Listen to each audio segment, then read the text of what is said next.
Hello people! Welcome for another life motivation. You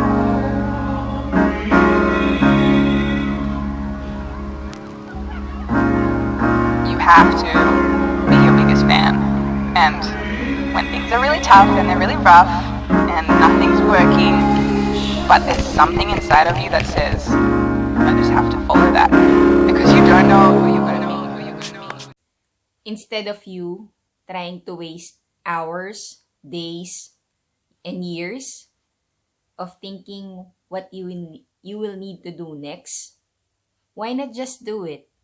The time we waste on social media, scrolling up and down, thinking the what ifs, making a reason why it will not work, and coming up perfect reasons to not to do it. So get out of your head and take actions. You don't know exactly where it will lead you.